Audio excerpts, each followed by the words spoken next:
Are we live? Are we? I think we are. I think we're on. Hello, everybody. How's everybody doing tonight? Or this evening, depending on the time of the day for you. I don't know what it is, but whatever it is, I'm gonna talk about, what's written in the title and I think thumbnail of this live stream. So yeah, like the video, like the live stream. I don't know how it goes really. I'm not really a YouTuber. And strap in, grab some things to eat, and let's talk about Mages of Strixhaven, right? So basically, I scrolled through it already, so I already know a thing or two. I didn't really go into details before firing on this live stream. Oh yeah, by the way, I might actually even put some music on. Hopefully I don't get copyrighted. I'm probably gonna get copyrighted. Yeah, let me know if the music is too loud. I'm gonna turn it off. So, yeah, anyway, I already scrolled through it, and it's an interesting design approach for this Unearthed Arcana because I don't really remember if they ever introduced any Unearthed Arcana for new subclasses to the game where one particular concept, one particular subclass is applicable across multiple spellcasting classes such as wizards, in this particular case wizards, sorcerers, warlocks, druids, and full casters like that. But I guess Unearthed Arcana is for experimentation, playtest material, and yeah, in this live stream we're kind of gonna go into nooks and crannies of it, see what's up. Yeah, I know I do, but I'm also lazy to search for it, so hopefully this doesn't bite me in the butt. But yeah, I know what you're talking about. So, anyway, Colleges of Strixhaven, this is is this the most recent Magic the Gathering expansion? I think it is, right? I don't really follow Magic the Gathering that much, but I think it's the most recent, or at least one of the most recent ones. So I guess they are trying to like distribute their content across multiple channels, and this is the way to do it, I guess. At least for 5th edition and Magic the Gathering. We already have Ravnica anyway, so why not even more stuff from that card game. And yeah, let's just kind of like delve right into the mechanics. Basically, whatever I talked about previously, yeah. You get the subclass at whatever levels that you get the subclass features for whatever class that you're playing. Sorcerer, Wizard, Bard, whatever. All of them have different levels at which you get your subclass features. For example, Bards get at level 3, 6, 14, wait, is there nothing between 6 and 14? Yeah, there is nothing really. But then if you go to Druids, they have at level 2, and then at level 6 as well, and then level 10, and then level 14 as well. So yeah, basically every class is going to be getting these subclass features that we are going to be talking about at like slightly different levels, such as described in here. So that's also going to play a part into the power of these subclasses as well, because if you get it later, that means that the higher level that you are, the less of the power that feature is, because you need to wait more for it, right? And the more you wait, the more it requires for by the way, yeah, is the music too loud? It seems too loud for me. I don't know. Let me turn it down a bit. Should be a bit better now. The first in the list is obviously Mage of Lorehold. I don't even know much about the lore of Magic the Gathering as a whole, and particularly like Strixhaven. I'm not really the most knowledgeable guy in that regard, but for whatever reason it's called Lorehold, so I guess these guys are into something about lore. I don't know, we'll see. Yeah, history. So there we go. Drawing inspiration, manifest power. So they're kind of like into learning history, and all of the magic and features are probably going to be more like in support utility regard. At least that's what I'm assuming. But let's actually see. Um, so you get these two features. There's gonna be some summoning in here, I guess. D&D music is always loud. It's a tradition, yeah. Ancient Companion, so you get Lessons of the Past, War Echoes, and then History's Whims. Oh well, let's actually see what each of these is. So you get this as a Bard, Warlock, and Wizard. So that's why it says level 1 plus, because Warlocks will get this at level 1, these two features. Bards will get it at level 3, and then Wizards would get it at level 2. So yeah, it's just so I don't really have a formed opinion about... That will definitely play a part. You haven't missed much, Dracos, don't worry. So yeah, we just started. I mean, I haven't really even talked about anything. I was just kind of like rambling about some random stuff, like I usually do when I don't have a script. So comprehend languages makes sense. Sacred Flame, I don't really know why Sacred... That's a cleric cantrip. It's also recently been given to paladins, if I'm not mistaken. Correct me if I'm wrong. But yeah, the paladin fighting style, which gives you the cleric cantrips, so you can take Sacred Flame. So you get extra spells. You learn additional spells as shown on each of these spells. Okay, but it does... Okay, wow, actually that's... Okay, so you learn them, so that's extra... Oh, I can imagine wizards with this. Oh, let me see the spells. So, Knock and Locate Object. Locate Object is good. Knock, not so much. Usually, you can just use Thieves' Tools instead of knocking. But unless you want to do it from the distance... does Knock even have... What's the distance of Knock? I don't know. Check. It says 60 feet. So yeah, I guess if you don't want to be right next to a door when using Thieves' Tools, I guess you can do this. I don't really even remember any time that I've seen this spell used by a DM or a player. But I guess it's given to you for free, so maybe you find a use for it, right? Locate Object, as I said, is good. It's like 1,000 feet for you to locate an object that you describe. So I would say it's one of the more useful utility spells. You can find a lot of uses for it. Speak with Dead, also a very, very good utility spell. As the name says, you're speaking with Dead. Is it only humanoids, or I think it's only humanoids, if I'm not mistaken. Corpse. Well, a corpse can be of anything. Must still have and can't be undead. Alright. Spell fails. That's fine. So yeah, it doesn't really have to be a humanoid. It can be non-humanoid NPCs, monsters, whatever. Interesting. Something new that you learn every time you think you know everything about the game, right? I mean, nobody knows everything about the game, come on. Spirit Guardians is a very, very good spell. I mean, whoever's played the level 5 cleric and above will know that this spell just absolutely shreds. And giving this spell to warlocks... I mean, giving this spell to either of these three classes is kind of... particularly warlocks. Because warlocks can afford to be in melee. Wizards and bards not really so much, and well, I mean...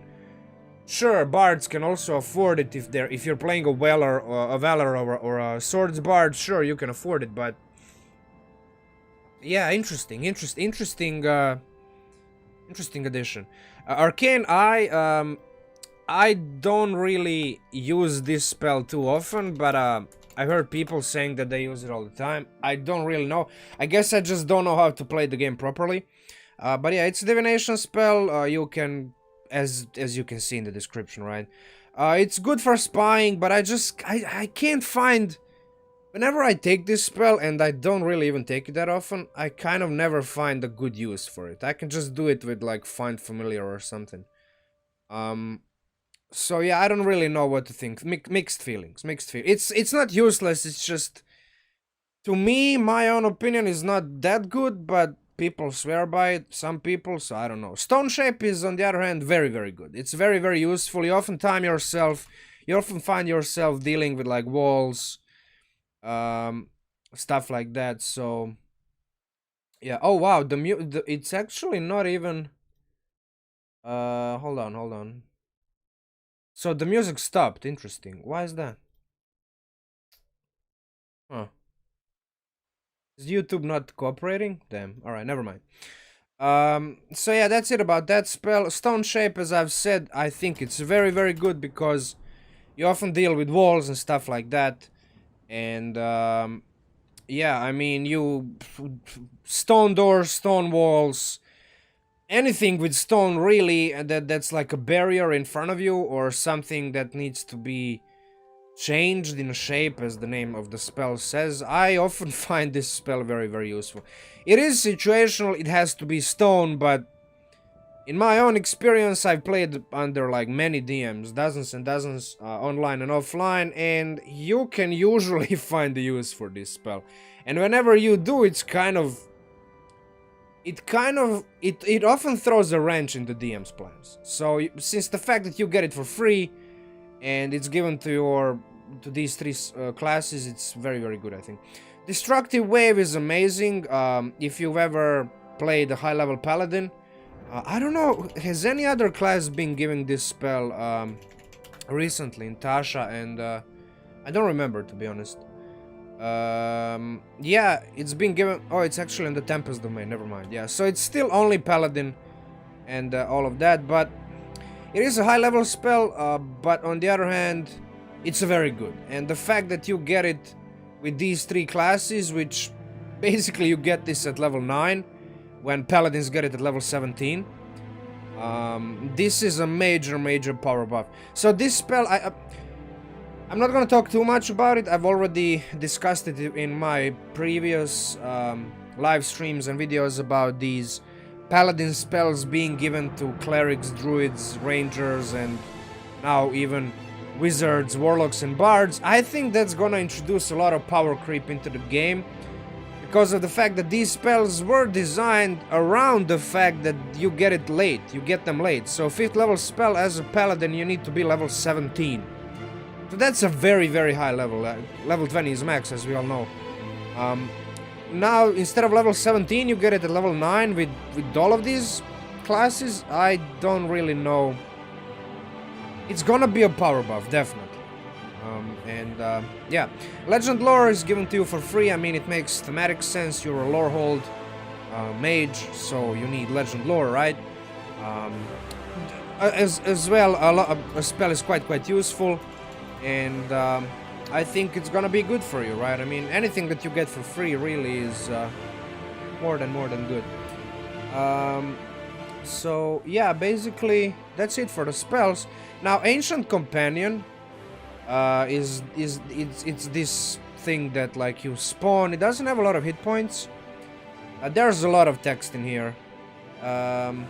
Freestanding statue, serve as your ancient companion.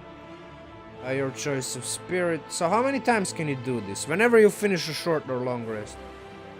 So basically every day, may probably multiple times every day. Okay. So there's 3 modes, as usual, 2 or 3. In combat, the companion shares your initiative, but it takes its turn immediately. Okay, there's a precedent for this. They designed the Battlesmith Artificer in the same way that your companion, the one that you're riding, acts on your initiative. Yeah, so you need the bonus action to activate it. The only action it takes on its turn it does it, and can not just dodge. Okay, yeah, so basically if you don't use your bonus action to do anything with it, it just dodges. So it's kind of mindless, so you still need your action economy to use it, but on the other hand, it also means that you get something to do with your bonus action every turn, so pros and cons, right? You can touch the Ancient Companion and expend the spell slot of 1st level or higher. The Ancient Companion... Oh, wow, so... Oh, wow, so basically, like, minimum of 10. Minimum of 10. So, 5 times your level in this. Oh, actually, my bad. I thought it was just 5 times the level of the spell. So if you're a level 5, let's say, that's 25. That's 30 hit points. That's not a small amount of hit points for level 5. Level 10, I mean 55. So it doesn't scale. I mean, it scales decently, to be honest. And they've also introduced hit points. So I'm not gonna talk too much about it, but Shepherd Druids got a couple of new of those summon spells, which give you like these kinds of effects where you get these stat blocks with multiple modes and things like that. They don't have hit dice, they just have these like levels. And now these have been given hit dice. So I'm thinking maybe they thought of the fact that Shepherd Druids buff their summons through the hit dice. In this particular case, it's not possible because these are not. This is not a Druid subclass. But I think they're aware that certain mechanics in the game go off of the hit dice, right? And also, I mean, let's be honest. If the thing survives, I mean, everything in the game can take a short rest. So if you don't give the thing that you've just been given a hit dice, how is it gonna short rest if it doesn't have any hit dice, right? So I think this is, I'm glad that they're already thinking about these kinds of mechanics in Unearthed Arcana. That at least gives me hope that they're aware of interactions with like the rest of the game systems. I'm not gonna go too much into the thing. I'm kind of slightly surprised that they've given it skills, because most of the time you don't get any skills with these things. But I mean, it makes sense. You're a Lorehold wizard, Lorehold mage, so it should have at least history. I would probably even give it Arcana, but perception, I'm not gonna. It even has like expertise in perception, because it's perception bonus times 2. So that's basically at level 5. It's already what, like 6. It's already 8. So your ancient companion most likely will have a higher perception bonus than you, because the higher you go, the more of your perception proficiency bonus is gonna go. So yeah, like at level 17, it's gonna be 14. That's not a small perception bonus for like a thing that you get at level 1. It scales very nicely. So yeah, it scales. That scales. Wow, saving throws also scale. So armor class doesn't. The hit points we already know. The weapon attack scale, yeah, they do. The damage, the heal, there's some healing. And it even has reaction. So it scales pretty nicely, I think. It's not a high. Honestly, I think this is very good. Now that I've kind of like went through it, I think this is very, very good. I think this is one of the better like companion features in the game. I would have to like compare it really closely to Battlesmith and the new Ranger from Tasha that's been giving these, like the Beastmaster Ranger that's been completely revamped. But just like in vacuum, I think this is gonna do just well in a lot of situations, like in combat, out of combat. It's gonna be pretty useful. So yeah, I mean, nothing really else to say about it other than I like it. I mean, all of the spells are good. At least half of them are good, right? Probably even more. The companion is nice. Like level 1 to 3, once that you get these two features, pretty potent. I think like it's above average in like a rough estimation of how these features interact with the rest of the game. I would so far give it like above average. Now let's see level 6. So basically for bards that would be level 6. For druids it would be level 6. So yeah, I think all of the classes, right? So then you have wizards. Yeah, wizards also get at level 6 feature. So yeah, that's let's see. Lessons of the past. Through your studies, you learn how to better listen and take heart of the teachings of history. When you bond with your ancient companion, you gain the following additional benefits, depending on the type of spirit you choose. So basically, once you choose your... Hold on. Oh yeah, so depending on what you choose to do with your Ancient Companion, which mode, healer, what was it called? Like healer, sage, or warrior? It is, oh, I didn't even see this. Oh, wow. So sage, so, yeah, this is even better. Like, I completely missed these traits.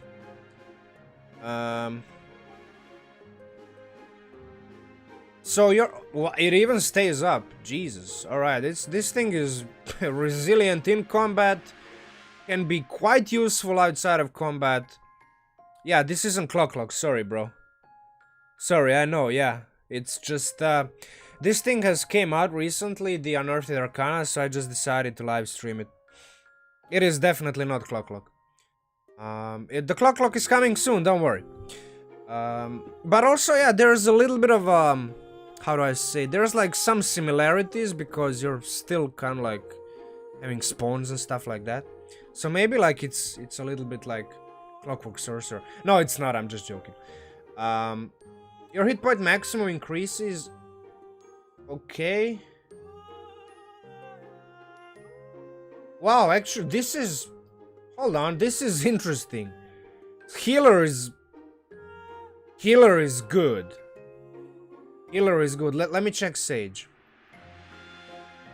That's a lot of skills. That's like 4... Okay, you use Arcana and... You use Arcana and Nature a lot, at least in my experience. These two skills are used a lot. Come on, History as well. Religion a bit less, maybe. But, when you deal damage to a creature with the level... This is getting better and better.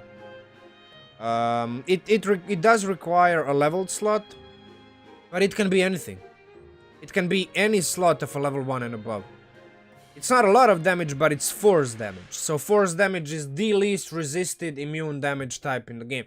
I don't even think there's any monster that's resistant to it. There's like a couple monsters. I think animated armor is immune to. Let me check. Is animated armor immune to force damage? Come on, D&D Beyond, turn on.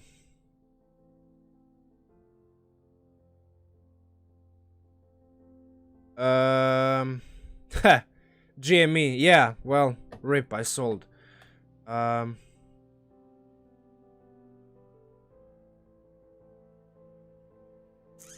It's actually not, so it's something else. There's a stat block that's immune to force damage, but I don't know, I forgot which one.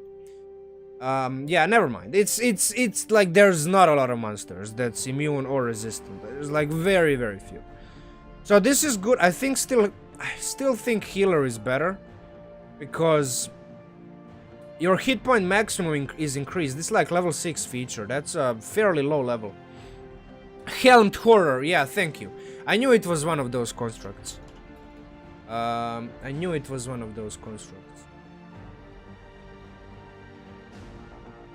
Spells. Oh, wow, okay. History. Don't look at my porn stuff. Please. Yeah. But there's like... I don't think there's any other, right? Yeah. Force, immune. But I don't remember if there's anything that's even resistant. It's just like a couple immune monsters. Cantrip, you can make one weapon attack. Wow, okay, so this is like similar to what's been done with Bladesinger. But it also deals extra radiant damage. Now this thing doesn't scale other than healer. So this thing doesn't scale. I mean, the cantrip damage scales, but the feature itself doesn't scale. This also doesn't scale because it's 1d8 force damage at level 6 as well as level 20. I like the healer the most. It's the hit points, you always need hit points. So I would probably go for healer for that if I was selfish. But I also must say that these other things like Sage Council and just the warrior protection. Yeah, like the saving throw. All of this is good. I can't really deny. So it would be a tough thing to make the optimal choice every day, to be honest, because like you never know what you're about to deal with during the adventuring day. It may be that you're dealing with some like exploration in the middle of the dungeon. It may be that you're dealing with, I mean, I don't know, just a bunch of combat encounters. So it depends. I mean, whatever you choose is gonna be good because it's gonna be an extra body on the battlefield at the very least.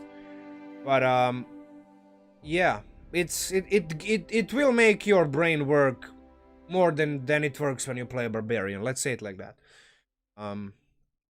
So yeah, you can cause your opponent's old wounds to resonate anew.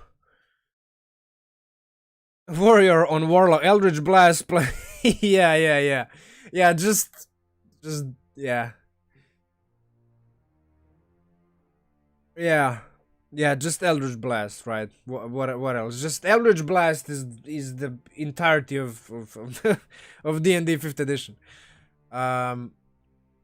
Alright, level 10, so I think all of these other than bards. So bards get it at level 14. Yeah, they get they get secrets at level 10. But they need level 14 to get the feature. While wizards and warlocks get it at level 10, if I'm not mistaken. Yeah, so that's a level 10. And then also, yeah, level 10. So for bards, this is gonna be a much... You're gonna need to wait a bit. You're gonna need to wait a bit for this. Resonate. New once per turn when a creature you can see, you can use your reaction to force the target to make a wisdom saving throw. Target becomes vulnerable. Wow. What if the target is immune? Hold on. What if the... Okay, so on a failure... Wait. The target becomes vulnerable to one of the damage types dealt by the attack. It's a target with an attack roll. Oh, I see. Never mind. So, by pulling once per turn when a creature you can see hits a target with an attack roll. Well, let's say it's a critical hit. Let's just think about that. You can use your reaction to force a target to make... Okay, so if it's a fail, one of the damage types. Ah, I see. So it needs to be just one damage type. Oh, but the vulnerability lasts until the end of target's next turn. This would be very party specific. This feature. This can be like crap. Up to proficiency bonus. Yeah, so like 4 to 6 times per day, depending on your level, you would be able to use this. This would be very like party composition dependent feature. Because you are playing with a bunch of casters that deal damage via saving throw effects, cantrips or whatever, then this, yeah, I mean, it's not gonna be that good. But usually there's a fighter, a barbarian. But even then, if there's a fighter, a barbarian, or a paladin, what if that character is not really optimized for dealing a lot of damage? Yes, I mean, Jim, you're right, Paladin Smite, but... Yes, Paladin Smite, I know, but even then, you know... Usually, yes, usually there's a paladin somewhere in the party. Like, a lot of people play paladins. But yeah, I mean, it's... I would say it's always gonna be useful to some extent, because it gives you something to do with the reaction and increases the damage output of your party mates. But, yeah, I don't know, it's interesting. There would have to be some, like, deeper thought about this. I'm not amazed by it, but I also don't think it's useless, so don't get me wrong. It seems like I'm shitting on the feature, I'm really not. History's Whims. So level 14. Hold up. So does this mean that bards... they get... So this level 6... And then level 4. So bards get 2 features at level 14. Oh, damn. While wizards and warlocks get just 1, obviously. So for Warlock it would be 14. Yeah, so Bards need to wait a bit longer, but they get both of these features together. Oh, that's interesting. So bonus action. So the bonus action directly interrupts the level 1, the Ancient Companion. So that's Sage's Counsel, buffs counterspell and dispel magic. Yeah, I mean, that's why I said earlier I completely missed this. You're right, I mean, unless it's a charisma, unless it's a charisma caster, yeah, unless it's a charisma caster, because a lot of times it's gonna be a sorcerer or a bard casting counterspell, but if it's not, if it's like a, I don't know, artificer or a wizard, or even if you somehow manage to get counterspell on a druid or even a cleric, I mean, it's possible. Sentinel human, right? Yeah, it's very, very powerful. So yeah, why am I skipping? Never mind. So history's whims. So bonus action, it does interfere with your level 1 feature a bit, like it bottlenecks the bonus action, but I don't think it's that important. You gain one of the... Whenever you make a saving throw against an effect that deals damage, you can roll a d6. Okay, that's powerful. So, you enter this state. How long does this last? 1 minute. Okay, or you can use it... you have a lot of slots of 4th level or higher at level 14. You have a lot of slots of those levels. So you can keep using this. Also, there's 27 people in here. Can we get the likes to at least 10? Thank you very much. This is very good. Okay, so basically you become a bard. So at level 14, being resistant, you become a barbarian. Sorry. At level 14, I'm joking, obviously. These kinds of damages. Yes, sure, they are the most prevalent kinds of damages. I think Bard actually misses out on one of them with the wording of using this subclass. Are you sure, Magma Dragon?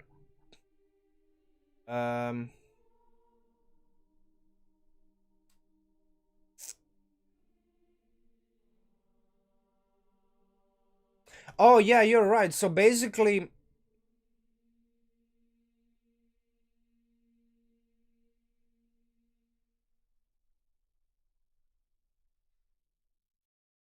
Yeah, this is... I just assumed you're gonna get the level 10 feature at level 14, but you might be right, Magma Dragon.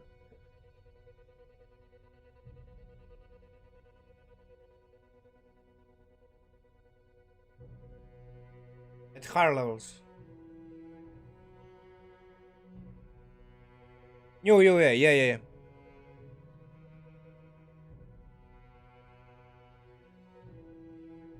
But here's the thing. It says 10 plus. Level 10 plus. Why would they say level 10 plus for Warlock?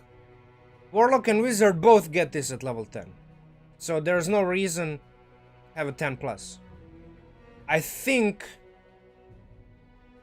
you have to choose one?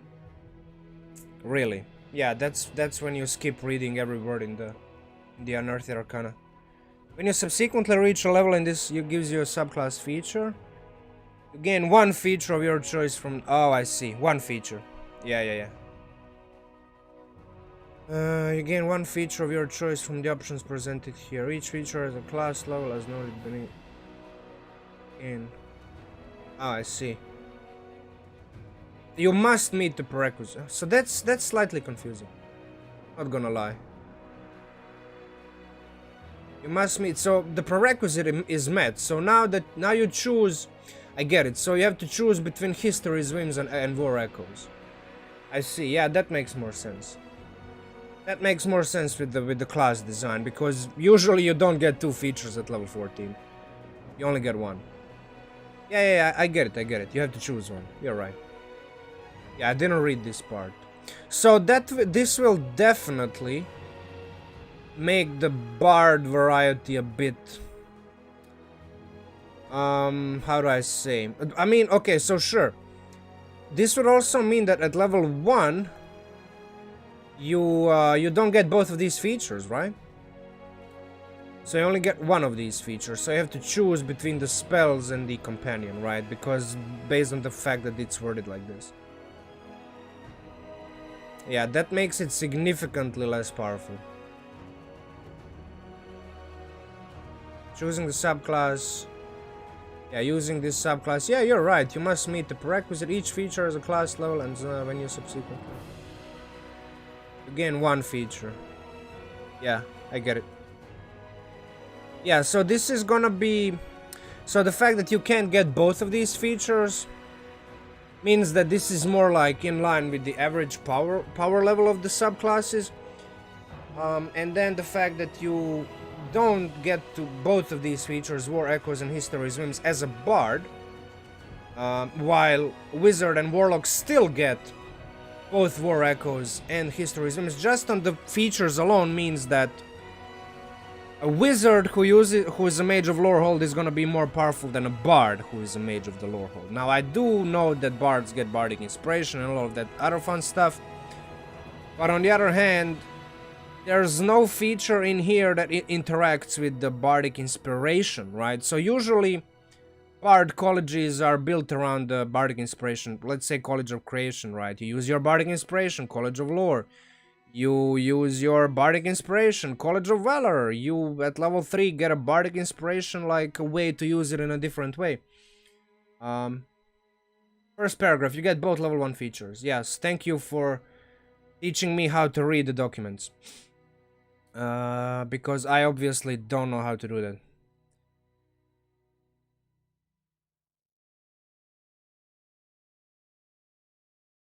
Yeah, you're right. Yeah, so you do get both of the features at level 1, but then further on you don't. So this makes the Bard less powerful than a Wizard. Now, Warlocks are not really spellcasters. You're more like... I don't even know what the word to use for them. Obviously, they don't have the spell slots to compete with Wizards and Bards in terms of like just the spellcasting. So they're like the Eldritch Invocation guys, right? Usually you just Eldritch Blast, but yeah.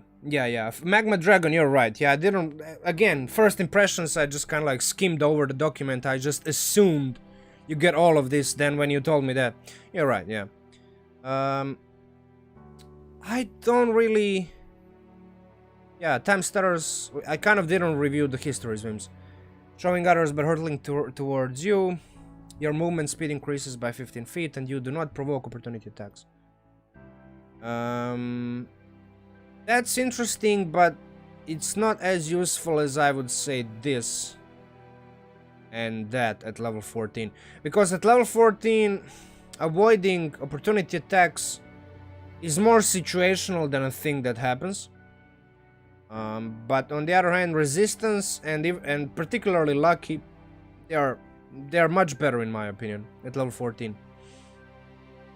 So yeah, that kind of like concludes the Lorehold. I think Wizards of the Lorehold are the most powerful. They are the best ones for this subclass.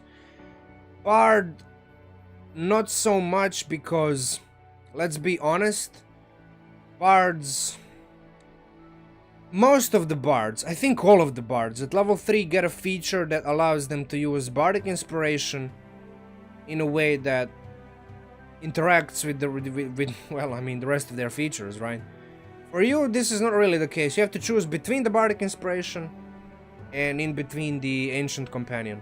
So maybe if they make this official, they're gonna make the Ancient Companion as a Bard class tied to your Bardic Inspiration, so instead of like instead of using them with whatever they're being used, you can use Bardic Inspiration for them, while Warlock and Wizard subclass is just gonna be normal like this. I don't know, I'm just... Yeah, it's a strange UA, it's definitely experimental.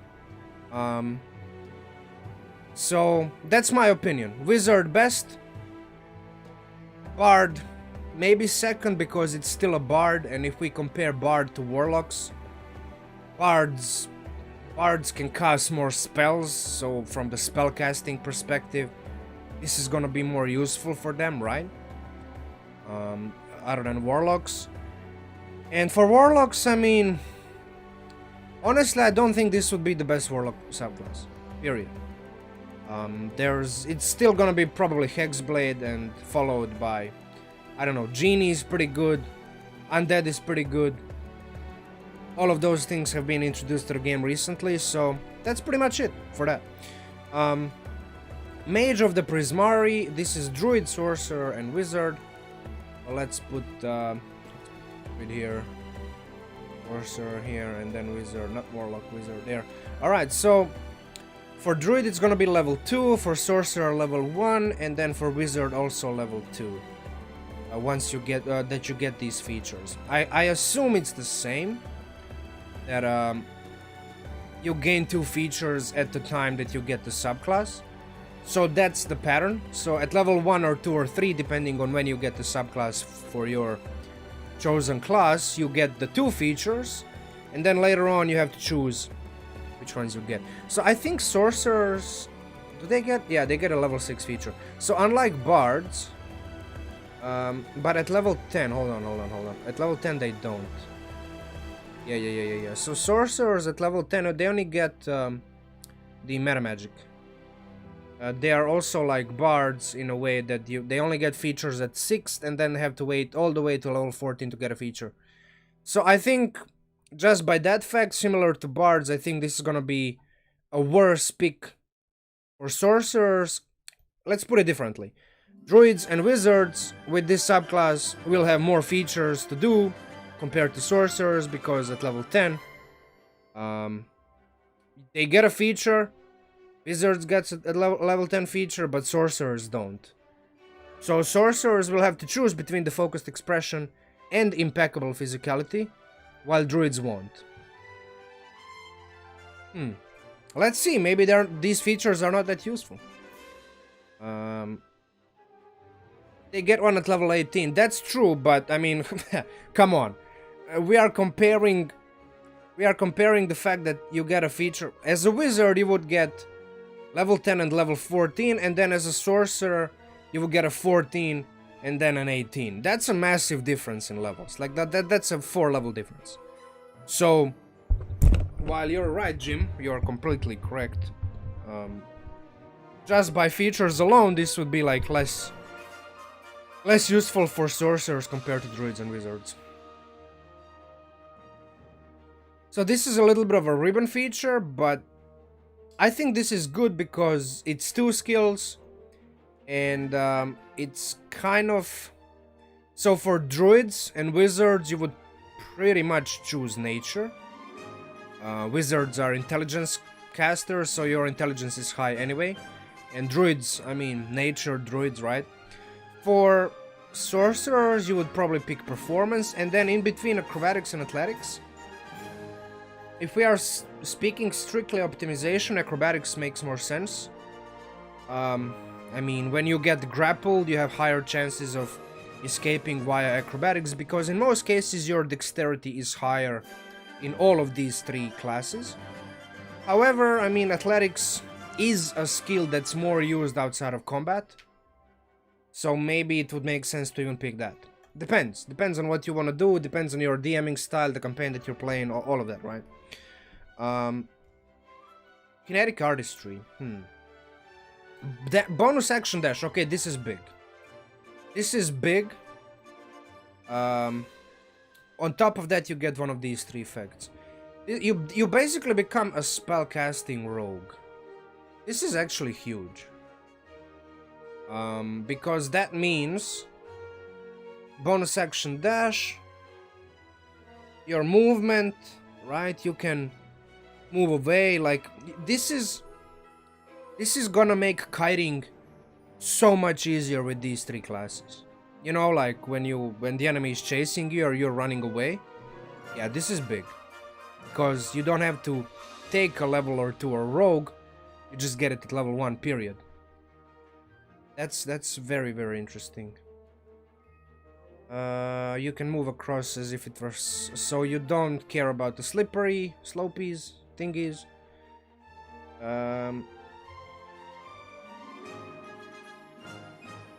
Only once each. Okay, that makes sense. Yeah, that makes sense. I mean, it would be slightly overpowered.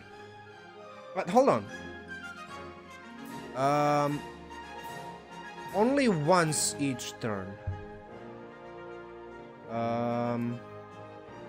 So that means multiple creatures can be affected once. It says a creature. So that means a single creature can be affected only once. But that means, you can force, so this doesn't require a reaction. As you move, you would take attacks of opportunity. But that's interesting. There might be a way to use this. I mean, knocking somebody prone is not that useful, but on the other hand, come on, I mean, it's giving advantage to all the melee characters. Interesting. Flames okay, this is probably some damage, right? Yeah, because fire effects usually deal just damage. Yeah, not much damage, but something, right? Oh wow, okay, you take, until the end of you can move through the space of other creatures and you do not provoke opportunity attacks. This is big, this is probably the one that you would be using the most. Yeah, a Thunderlight Jaunt is like bonus action dash. You just don't, this is big, dude. This is the one. This is the one. Because especially sorcerers and wizards who have a d6 hit die, don't have a lot of mobility. Usually when they get surrounded on lower levels, they drop to 0 hit points because you have to dash, move, dodge, disengage, right? I mean, you don't have enough action bonus, you don't have enough movement speed, you don't have enough hit points, you don't have enough anything to deal with the fact that when the DM decides to shoot you, you're gonna go down. This is gonna help you survive. This is big, especially on low levels, even higher, right? But this is big. You can use it only up to your proficiency bonus during the day, but even at level 1 it's twice per day, level 5 it's 3 times. It's enough times to save your ass almost every day, right? So this is good. Like, this is the best one in my opinion, right? It may not be, but I think it is. Favored medium. All right, let's see. Cold, fire, lightning. Okay, resistance to one of the damage types. You emit a spectacular aura of artistry which extends 5 feet from you in every direction. Each creature has resistance. Okay, so each creature 5 feet. So everybody has to be in melee, right? And then you can change this. Yeah, so every day it can be a different thing. So you're going to fight a red dragon, sure, I mean, change it to fire. You're gonna be fighting, I don't know, you're gonna be flying up in the clouds on a rainy day. It's probably good if you change it to lightning, right? So it's flexible. It's good. I don't think it's super powerful, but yeah, I can see a lot of cases where you will benefit from it. At least you, right? There are better level 6 features for mages, but it's not completely... It's also not completely situational, because these types of damages happen very often in 5th edition. Jim Beam, yeah, I mean, it's pretty good level... It's a pretty good level 1 dip, not gonna lie, because this thing is just nuts. Bonus action dash combined with the fact that you don't provoke opportunity attacks, for a wizard and a sorcerer, come on, Jesus. Especially wizard, because, as we discussed previously, even druids. Focused expression. Once per turn when you deal damage to at least one target. Determined by the damage type. Okay, so if you... obviously you would be specializing in cold, fire, or lightning. Takes an additional 1d6 cold damage. Oh wow, so this... So there's lightning damage? Let me see. But I must make a constitution. Okay, reduce movement speed.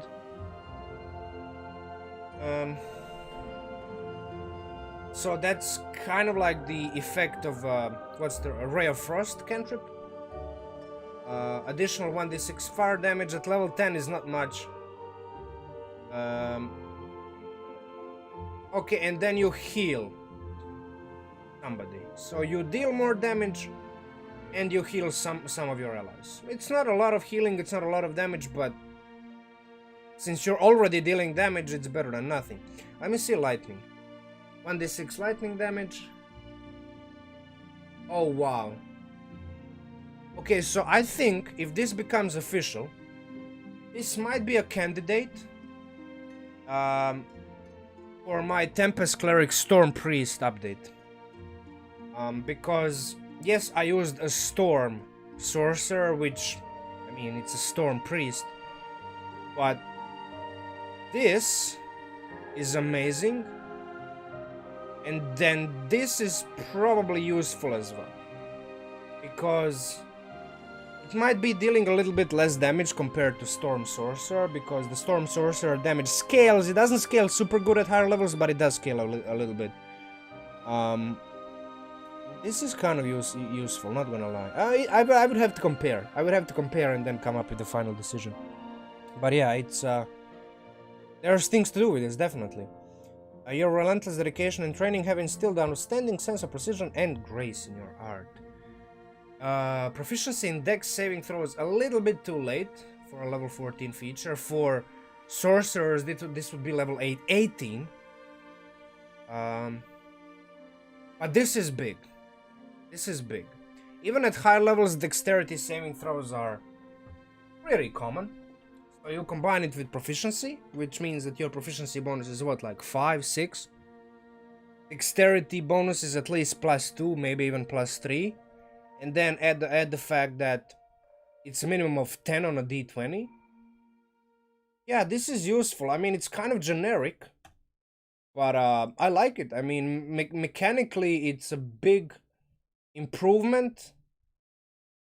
And I think giving this before would be too much. Yeah, definitely, because it completely removes the randomness. So yeah, it's pretty good. It's pretty good. It's not like super overpowered, but it's pretty good. I already talked about the fact that sorcerers get these two features 4 levels later than druids and wizards, so I'm not going to talk about it again. For that reason, I would say wizards and druids will be better mages of Prismari with just features alone. Also, I think druids have a lot of lightning spells, if I'm not mistaken, right? So I mean, all 3 classes have a lot of damaging spells. So I don't think there's gonna be much difference in the damage output, but there is gonna be a big difference in the fact that sorcerers will have to wait for level 14 to get a level 10 feature, and then level 18 to get a level 14 feature. So yeah, wizard and druid better, sorcerer second. Fortunately, my favorite class is getting shafted because of the fact that it's been designed with a big gap in between level 6 and level 14. So big sad, big sad. Let's move on. Let's move to the Mage of Quandrix. I don't know. It's a sorcerer or a wizard. Again, same difference, identical sameness. I don't know.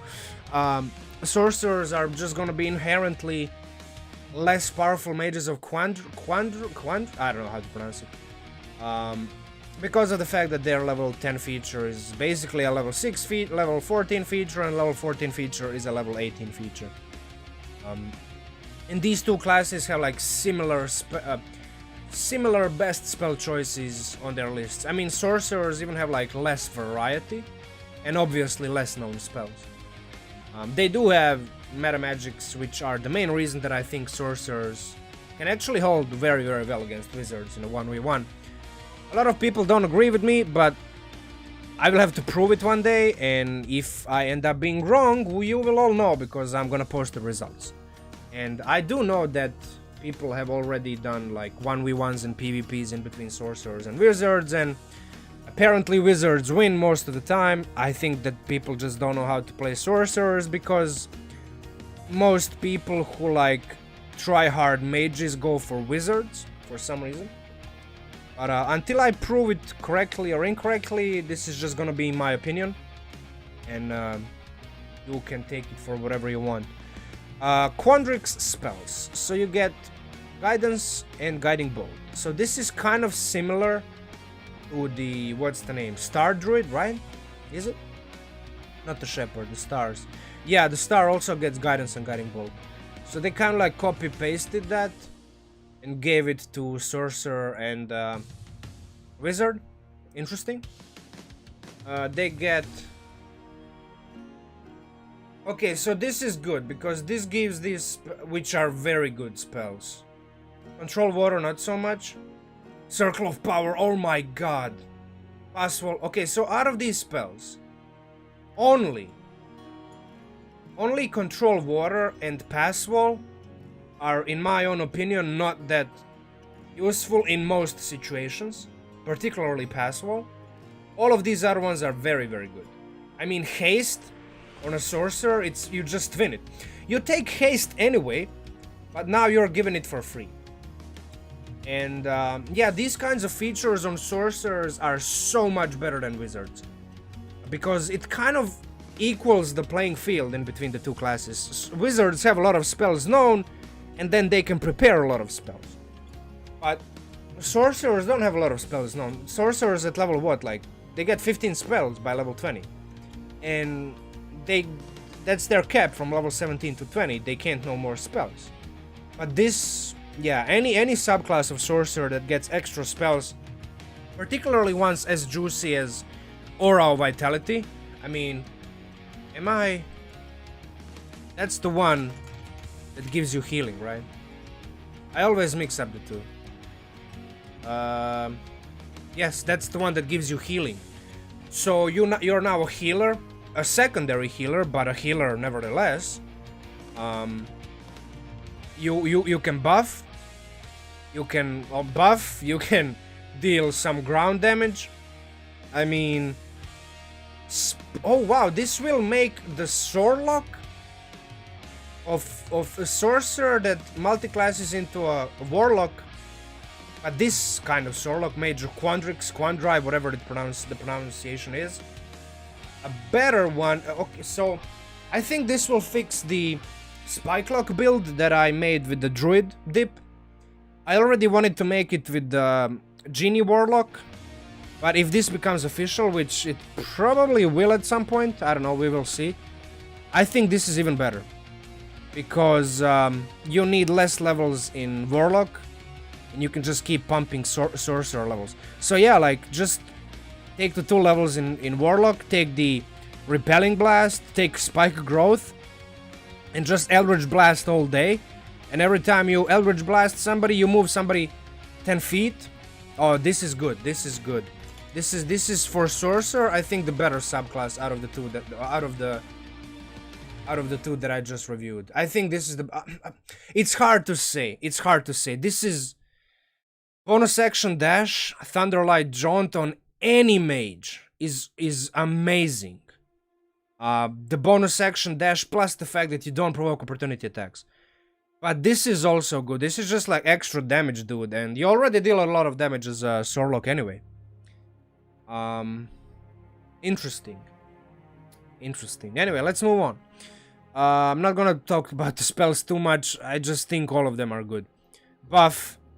Yeah, only Pass Wall and Control Water I'll kind of like, whatever. But, it's good. It's very good, I can't lie. Yeah, Quandrix is really strong for both Wizard and Sorcerer. When you cast a spell using a spell slot that targets at least one creature, you can choose that creature or another creature. And when one chosen must succeed on a wisdom saving throw, number rolled on the next attack roll. So this is not that good. Is there anything for a saving throw? Okay, this is much better, I think.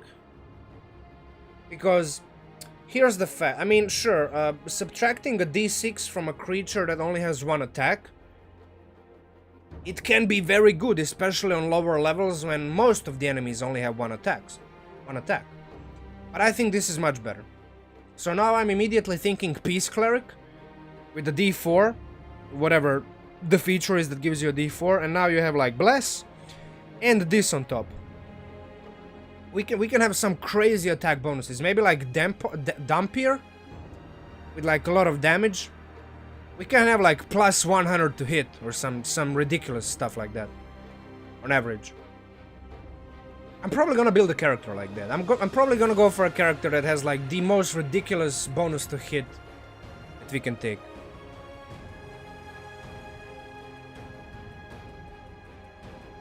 Interesting, yeah. Nothing too much to say other than this. I think this is slightly better. This is gonna be very, very useful on low levels as well. Velocity shift. Alright, so you learn to manipulate, blah blah blah. Interesting, so there's like a lot of kinetic stuff in here. Force the creature to make a charisma saving throw. Not a lot of creatures are proficient in charisma saves. It can choose to fail. I don't know about you, let me say one thing. Usually, when we play D&D, at least with the group of my friends, we kind of home rule that even spells that don't give you spells and effects that don't specifically tell you that you can choose to fail, we also say that, yeah, you can choose to fail. That's a home rule, I don't know if it's a good or bad one, but that's how we play. On a failure, the creature is teleported to an occupied, so obviously this would make sense why it can choose to fail, because maybe you want to use your reaction to teleport one of your allies out of the harm's way, right? Proficiency bonus, alright.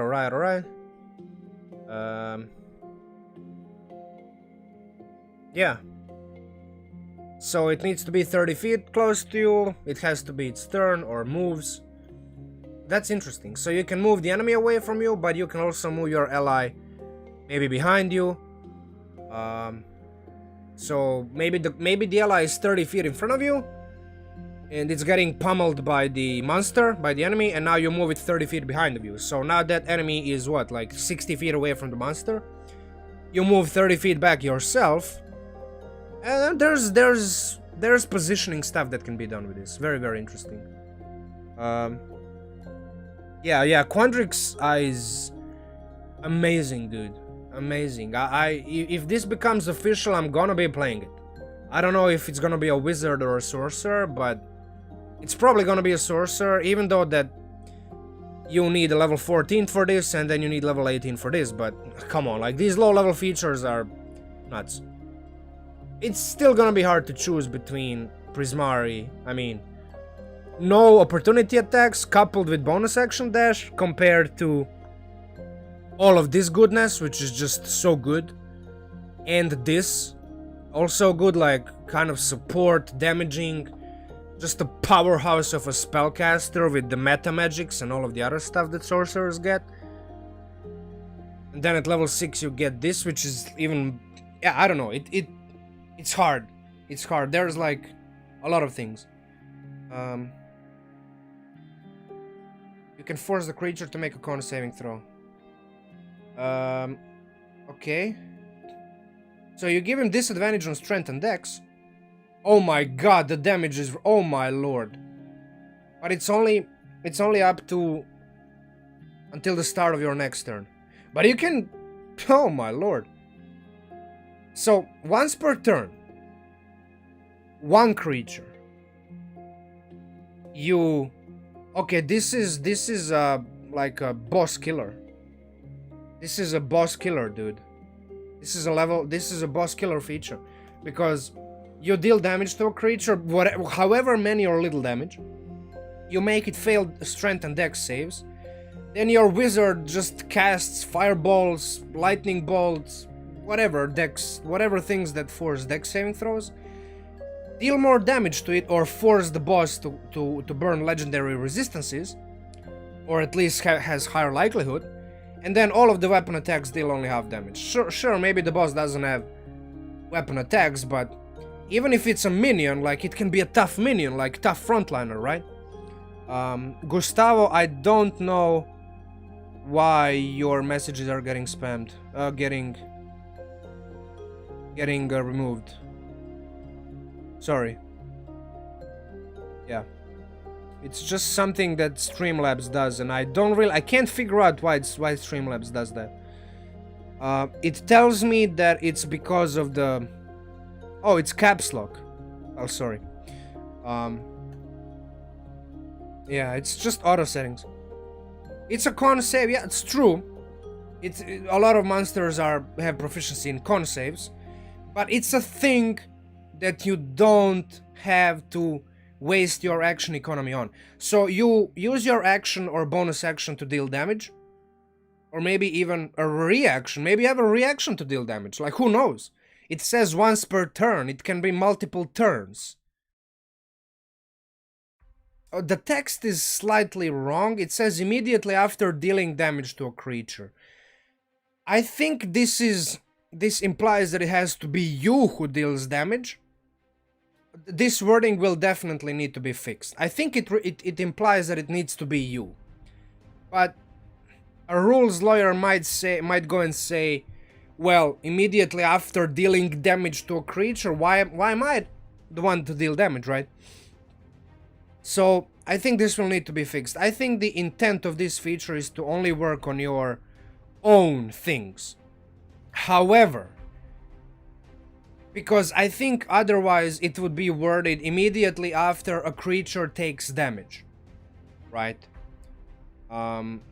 So yeah, anyway, I'm not gonna waste any more time.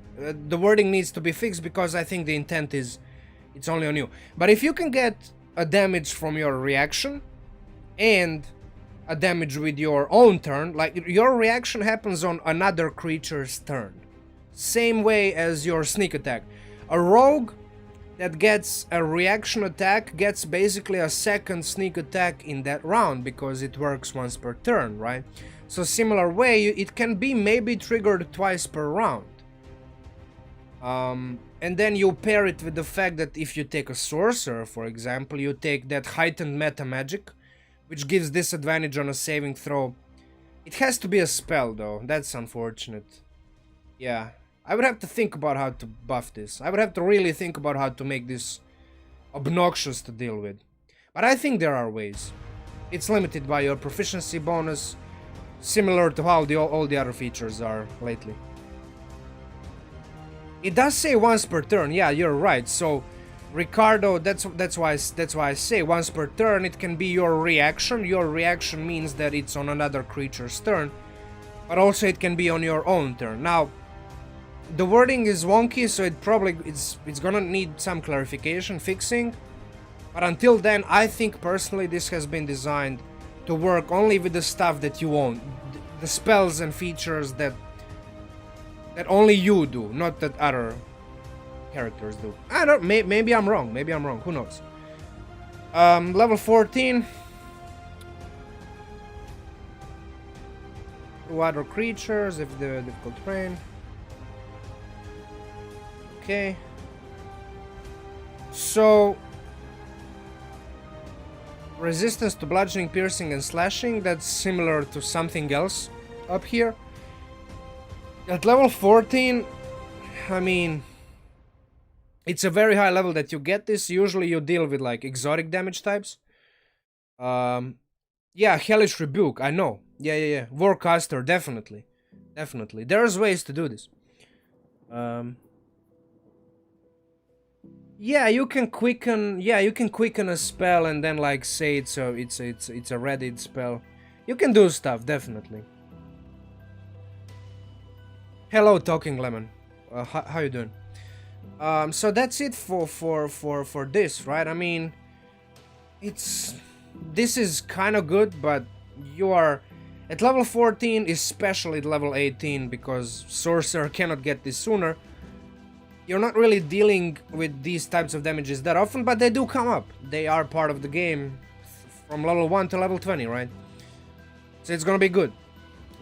It's just not gonna be as awesome as it would have been on lower levels, but on lower levels, barbarians are the ones who do this, you know, so you have to wait a little bit. You can't just be everything.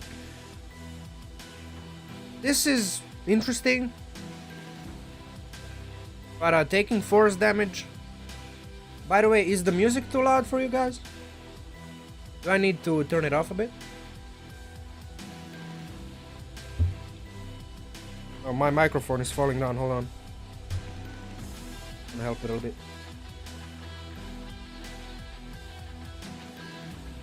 So, Mage of Silverquill, Bard, Warlock, or Wizard.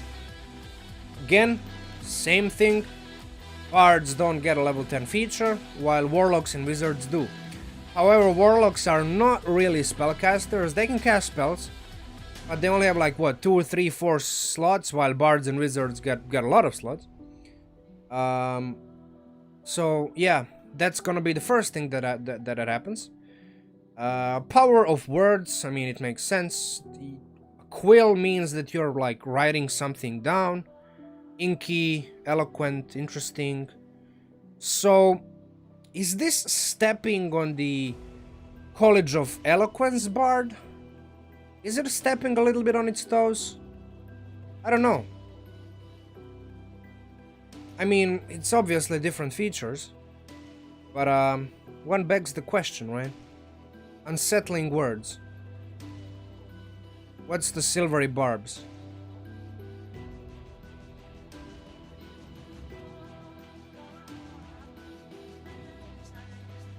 So, it's a different way of achieving the same thing. So, unsettling words. You roll a bardic inspiration and then the creature subtracts the number rolled from the saving throw. Obviously, you do this against enemies, right? You get... Okay, so the ribbon feature is slightly better compared, because you get 1 cantrip. I mean, honestly, as a bard, I would probably take Sacred Flame, because Vicious Mockery is something I would take anyway, right? Okay, you gain proficiency in your 2 skills. Nah. This is probably better. Yeah, because it guarantees, what, like 15, 16, maybe even 20, if you take expertise in Persuasion and Deception. Easily like 20 plus at higher levels. This is a very powerful feature. So this is strictly worse in that regard. So it really doesn't step too much in terms of like the non-combat social interaction feature, but Unsettling Words and Silvery Barbs kind of have some similarities. This one uses Bardic Inspiration, subtracts the roll from the saving throw against the enemy. And then this one, instead of using Bardic Inspiration, it just basically gives the creature disadvantage. It also, the creature mustn't be immune to being charmed. It must do, yeah.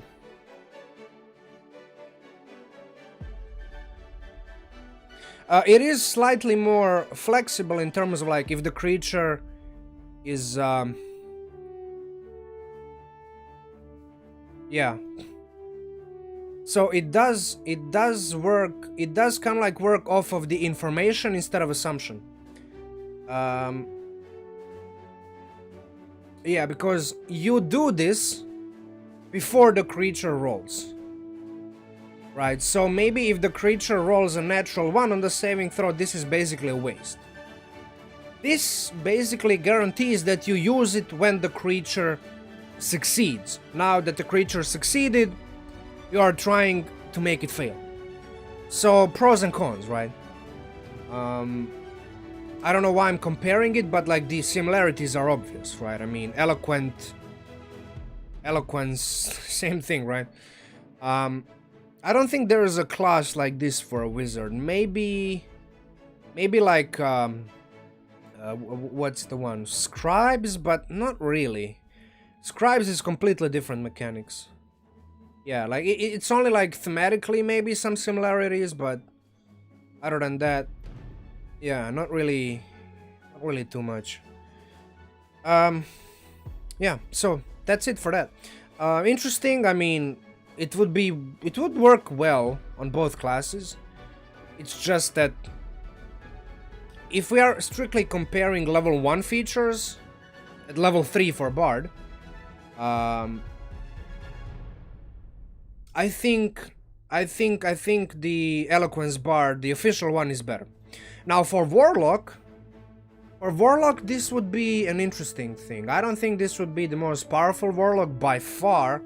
You can even make a case that this is one of the less powerful Warlocks. But at the same time, you get something to do with your reaction. Because Warlocks usually don't have a lot of reactions other than like Hellish Rebuke, right? Interesting. Interesting. I mean, it will be playable, right? I don't think it's necessarily something that you can power game around, but it will be very, very useful. Level 6, all three classes. Darkness, alright. So for... obviously for Warlock with the Devil's Sight, this is better than for Wizard and Bard, who don't have Devil's Sight invocation, if you choose to take that invocation. But I mean, why would you not take that invocation if you're playing this type of Warlock at level 6? I mean, you got it, right? You don't even have to waste this. Oh, this is amazing. You can only do it once. Oh wow, you don't even need to. Oh yeah, I see. I see. So this works on all. This works on all of the three classes. Wow. Wow, you even deal extra damage. Okay, sure, the damage doesn't scale. But this is big, dude. Yeah, obviously, I mean, you can cast it with spell slot. This is big. This is big, dude. This... Ooh, this is interesting. This will... If this becomes official... My god. My god, this is gonna make... I don't even want to think about it. It's a lot of things. A lot of things are going through my mind. Level 10, unfortunately for Bard, is gonna be level 14. Because, yeah, similar as Sorcerers, they need to wait, right?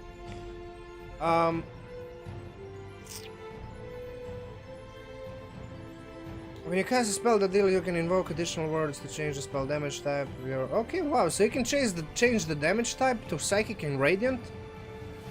I think mechanically Radiant would be, just by the damage type, would be slightly better, because really, you're almost never fighting against an enemy who has even resistance to Radiant damage, let alone immunity. There are some enemies with immunities and resistances. I mean, a lot of constructs are immune or resistant to psychic damage. So yeah, but frightened condition. Oh wow, there's no saving throw. Ooh, this is big. This is big. There's no saving throw. Oh my lord, this is amazing. Oh boy, it's just automatically frightened, automatically charmed. I mean, sure, it could be immune. But, wow. There's no saving throw. This is huge. This is powerful. Because you do damage anyway. And then this happens. Oh boy. Frightened, charmed, both of those conditions are super good against enemies. They are often immune to. But, hey, not all the enemies are immune to. There's gonna be very few situations where you're fighting against the enemy who is both immune to frightened and charmed. And even if that enemy isn't, chances are there's a minion somewhere next to it who is not immune to frightened and charmed. So let's say it like that, right? Yeah, like Scorching Ray plus Psychic Insta Fear without a save. Sure, yeah, dude. Come on. Magic Missile? Magic freaking Missile, dude? Holy shit. That's oh my god. I mean, you deal guaranteed damage, you don't miss. I mean, unless somebody has shield, but that doesn't happen very often. So you're just controlling everything on the battlefield. God damn, dude. I don't know why I'm stuck on this, but I'm thinking about the possibilities. They are vast. Word of Power. You can invoke Word of Power that is a... Okay, so again, level 14 for a wizard, but you have to choose between this and this. Let's see which is better for a bard. When the target of your silvery barbs fails an attack roll ability, you can invoke a Word of Despair. Okay. This is interesting. Let me see Selfless.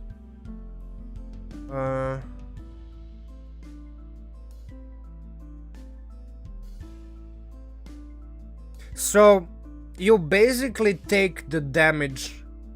Instead of that creature taking 100 damage, 100% of that damage, you take half and that creature takes half. I mean, honestly, I think this is better for a bard. Maybe not, but don't get me wrong, this would be very, very useful. But yeah, it would be tough not to take this. Let's just say it like that. It would be very, very tough not to take this instead of this, even though this is supposedly like a higher level, more powerful feature. But it often happens that higher level features don't necessarily bring more power. They just kind of like wrap the subclass as a whole, you know, they just kind of like complete it. That's why we have the like Hexblade, which is completely front loaded, and its level 10 feature is amazing. But then level 14 feature, I mean, who cares? It's good, but it's not super good, right? It would be a tough to say which is better for Bard. It would be tough to say because both are good. It would definitely give some problems to you when you would be playing this type of subclass as a bard. As a wizard, obviously you get both of these features. I mean, there's no thinking about this. You get both of them. So this would be one of the more powerful wizards. No question about it. Darkness, in which you can see, deal extra damage. Everybody has disadvantage against you. I mean, unless they have True Sight or, I don't know, Blind Sense or something like that. True, but you're doing something that only warlocks do, right? This is nice. I mean, extra stuff on your list. Not really, you know, like, you're not really a charisma thing. Charisma class, but I mean, insight is better than nothing, right? Extra cantrip, things that you do against the enemy.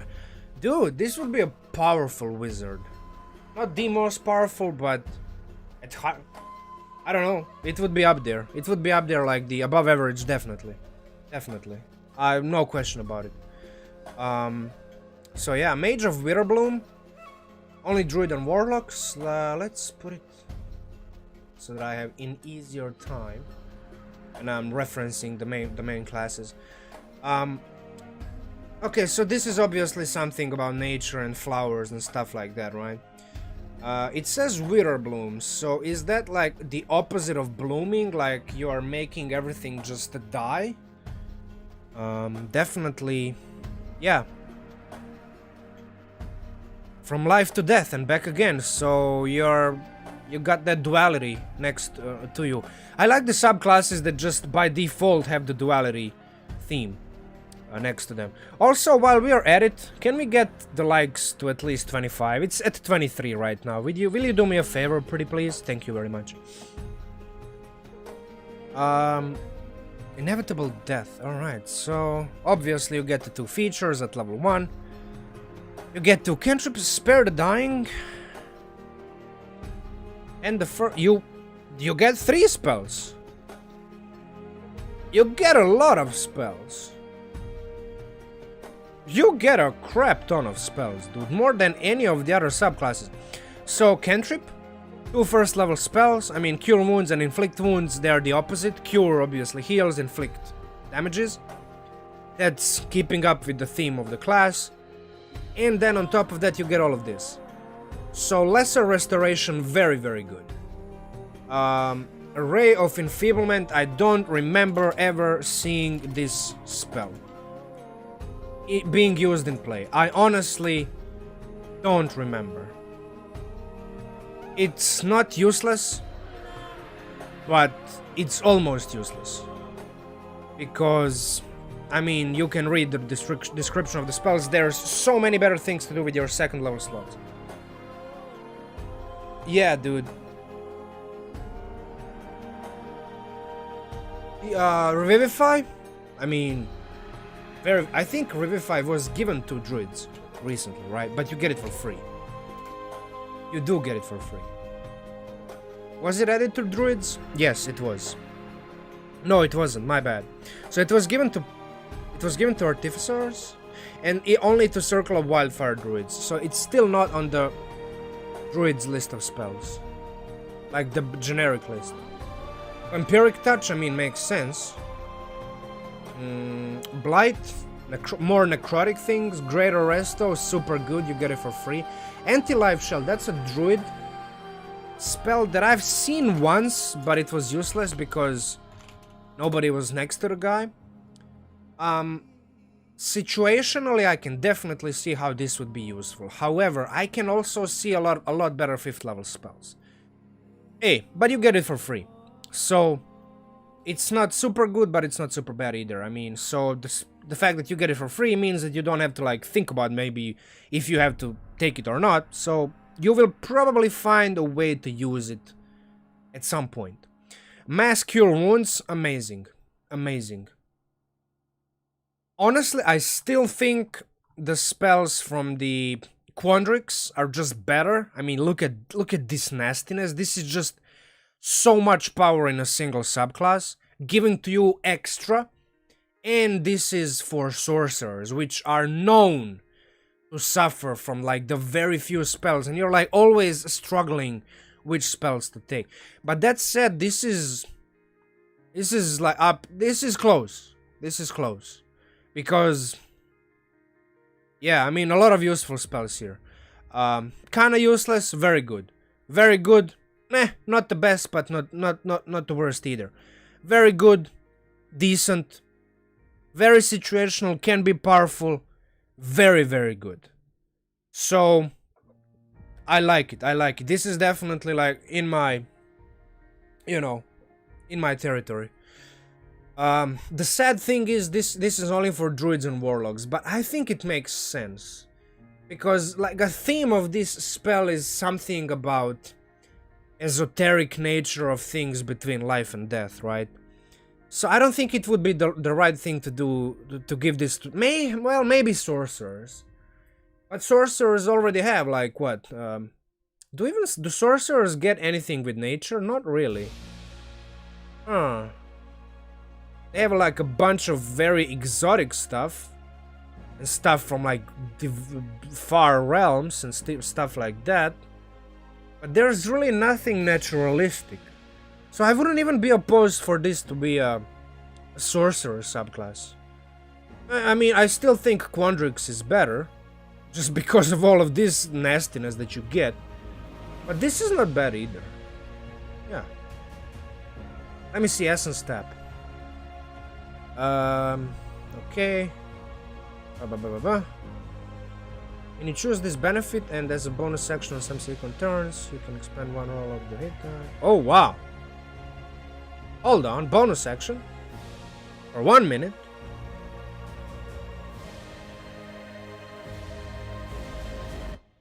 So I like this. This is not the first time that the hit dice are starting to getting used as racial traits and subclass features. I think we need more of those, because hit dice only being short rest resource is kind of dumb, boring, and generic, right? We need... So when I DM, I usually give like custom boons to characters that reach certain levels, and oftentimes I would find myself just auto defaulting to hit dice. I would try to come up with something interesting which you can use your hit dice on, right? So I think we need more of these types of features. I'm glad that finally the game is starting to use all of the features that are implemented in the system already. This is... I think this is even better than short resting, right? Because usually your spellcasting ability modifier would be higher than your constitution modifier. Unless you're absolutely obnoxiously min-maxing your con modifier as well. Which, I mean, it's not the worst thing in the world to have like 16 in con and 16 in wisdom and charisma. But like eventually your charisma and wisdom will be 18 and 20. So your modifier will be higher than con modifier in most cases. So I think this is very, very good. Because first it keeps you up alive, It uses a resource which you would be using anyway during a short rest, and you do not have to rely on getting a short rest. You don't have to rely on your DM giving you a short rest. Actually, the more I talk about it, the more I think this is just amazing, dude. Because it's a 1 minute of things that you do. Sure, maybe at level 1 you only have like 1 hit dice, but come on, dude. You keep leveling up, you get more hit dice, you get to use them, you get damaged, you heal yourself for free without relying on a cleric to waste his own spell slots and whatnot. Very good. Changing the damage type seems to be something that the Wizards of the Coast is doing more and more with these subclasses, and I think it's just gonna be a part of the game. I think we have to accept the fact that fireballs are gonna be less and less fireballs. They're gonna be acid balls, they're gonna be force balls, they're gonna be whatever other damage type balls, right? So, yeah, get used to it. It's 2021. I don't necessarily hate it. I like to, how do I say, theme my spells around certain aspects of like how I roleplay my character. But I think there's such a thing as modifying the base mechanics of the game too much, and I think we're like sprinting towards that territory where the fact that Fireball is a 3rd level spell that most of the characters use at level 5 is offset by the fact that it's a fire damage, which is one of the most, if not the most, resisted or immune to damage types in the game. So changing those spells which are balanced around that fact to these exotic damage types, it's a dangerous slippery slope. It's gonna make player characters even more powerful than they already are, while the monsters, official monsters at least, remain the same. Now, if you have a DM who likes to homebrew monsters and modify, I agree. I agree, Jim Beam. But I don't think I ever said anything about anything being overpowered or broken. I don't think I use those terms, but I specifically use the terms above average and powerful, right? Because I do think a lot of these things are powerful. They are encroaching into that territory of being above average for like the class that you're using these subclasses at, and for classes that you're using, that you would be using these subclasses at. And then, I mean, I don't know, maybe I'm wrong. These are my first impressions. What else can I say? So proficiency with herbalism kits if you don't already have it. So I mean, it makes sense. It's kind of like a ribbon thing. Magical brews. So this reminds me of the alchemist, artificer,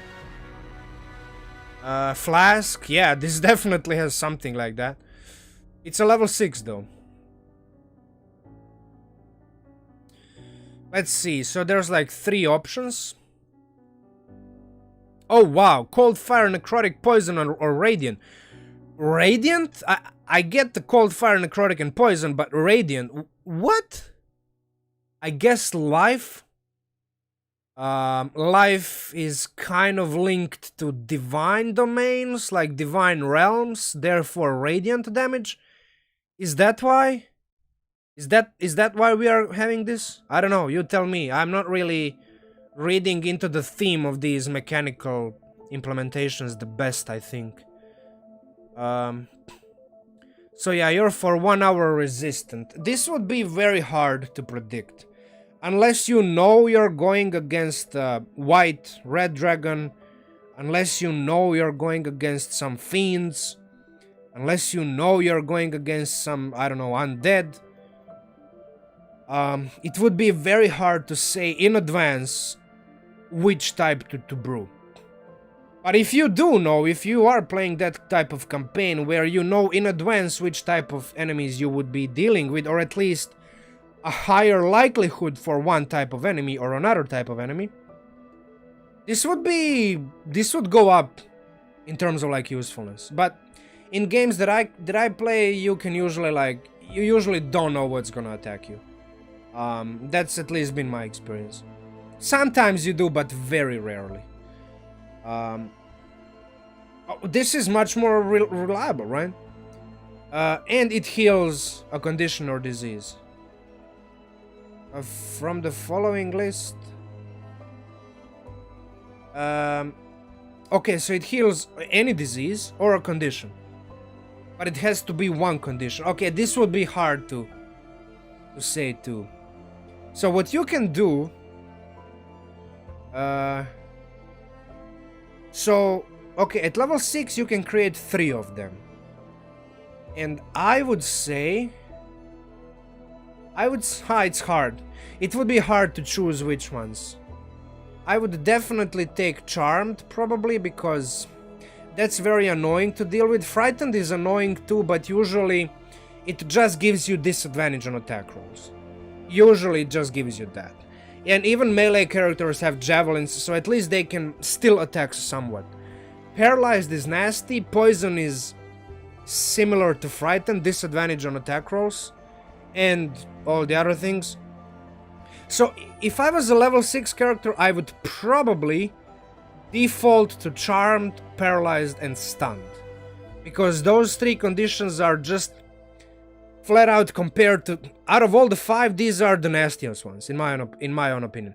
But, I mean, if you're playing in I don't know, a Curse of Strahd, or you're constantly dealing with Frightened condition, Poison condition, I mean, obviously you would pick those. I mean, if you're going through... what I'm going through right now, Tomb of Annihilation, and I was playing a subclass like this, I would most likely pick Poison as one of my things, right? Maybe even all 3 of them, right? Because you heal diseases. Diseases are annoying in Tomb of Annihilation. Condition, we usually deal with Poison condition. And then some healing. I mean, healing is always necessary because...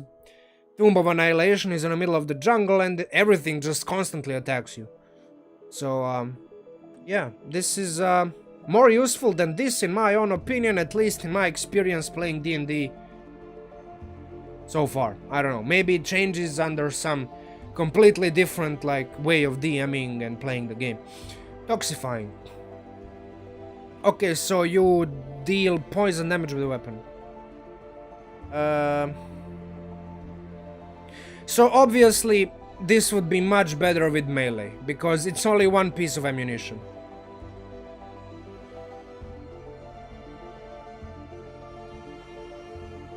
Gives a poison condition. Obviously, since you can only apply it to one piece of ammunition, this is just plain better with melee characters. Out of all the 3, I would say this one is the most reliable, the most consistent. Probably the most powerful, and I would say almost definitely the most useful. Jim, I'm currently playing the Shepherd Druid. I've only played it once briefly on the last session.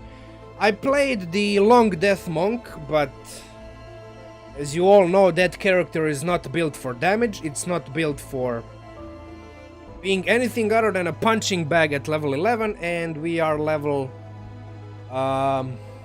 6 right now, so yeah, that character died because I was stupid. I made a very, very stupid decision in a moment. So yeah, I decided to whip out that Shepherd Druid, and the DM allowed me to play a Loxodon, even though Loxodon is not really a Forgotten Realms race. But we made some custom thing about some curse that turned me from a woman to an elephant. A humanoid elephant of female variety. It's weird, just a long story. But yeah, anyway. That's it. I think that's the best. This one. Quickening. Probably the best. Witherbloom Adept.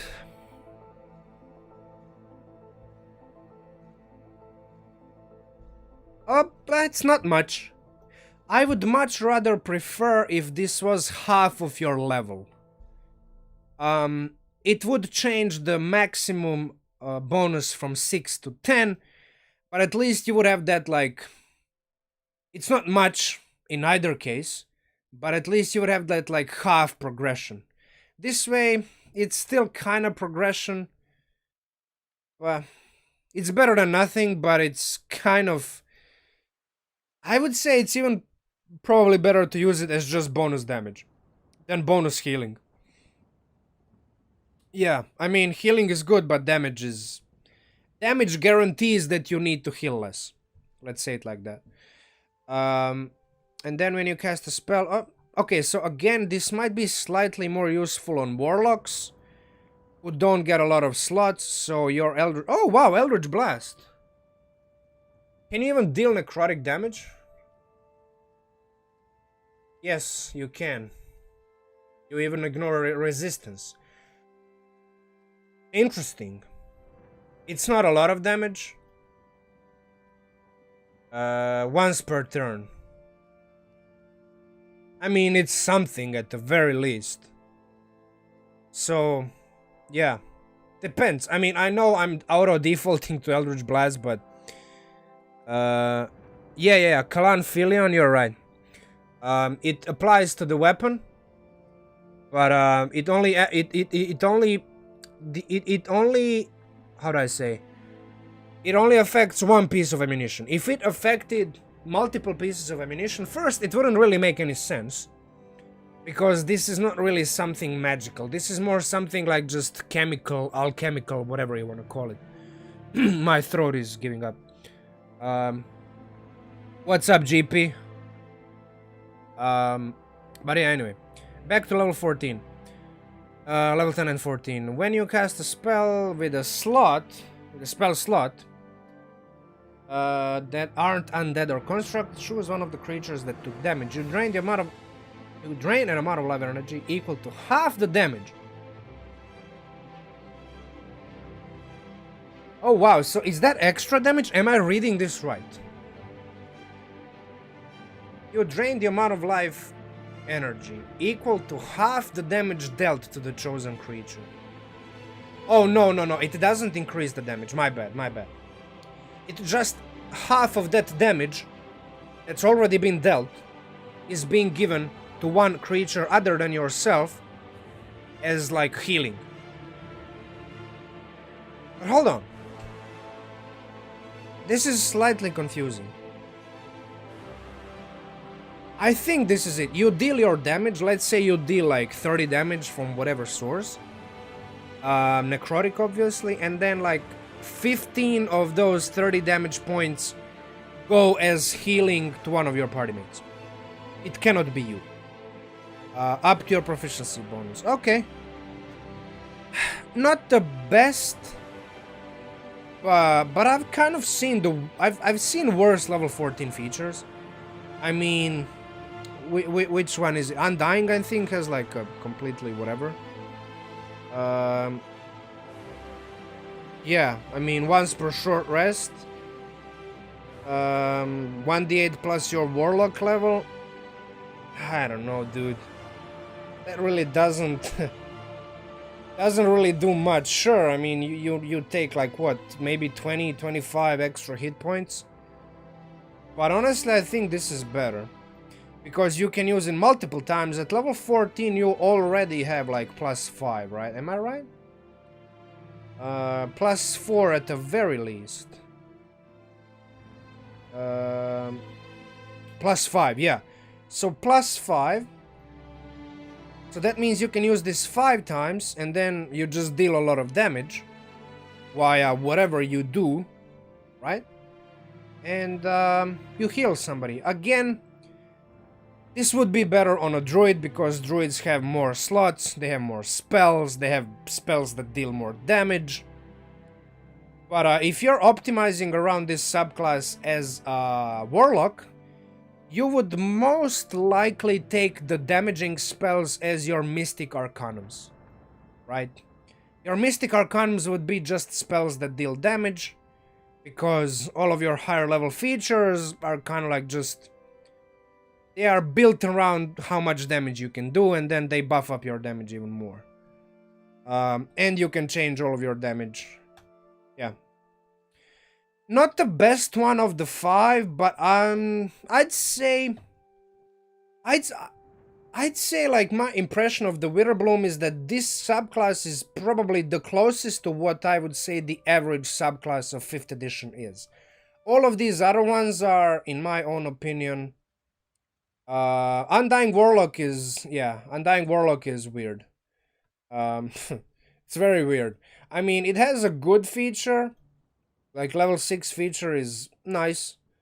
You can cheat death and then you can even regain some hit points.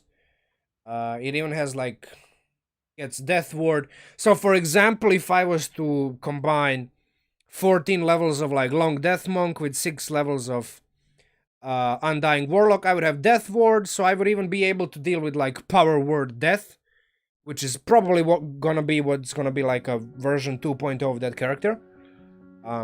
Because let's say that's the only weakness of that character. That's the only thing that just, like, auto kills the character.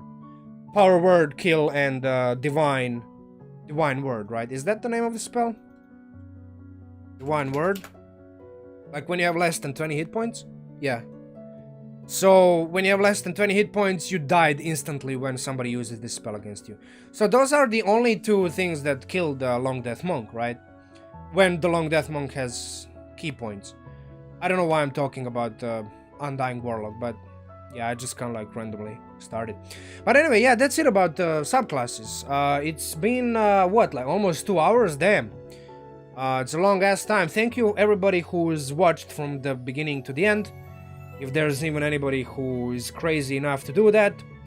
We have 29 likes. Can we please get it to 30? I would very much appreciate it. Also, like, share, sorry, I already said like. Share, comment, subscribe, everything that you do on all the other YouTube videos of mine and everything else that you watch on this. A website for sharing videos that you can add a lot of adjectives to, both good and bad. We can't live without it, but sometimes it just frustrates. But such is the way of life, right? That's pretty much it. There's gonna be a video soon about the clock. I'm making some final edits and preparations. And you can expect it tomorrow evening, latest, I guess. The worst case is gonna be Wednesday morning for me.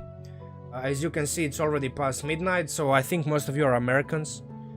And yeah, that's pretty much about it. I don't want to talk too much longer than this.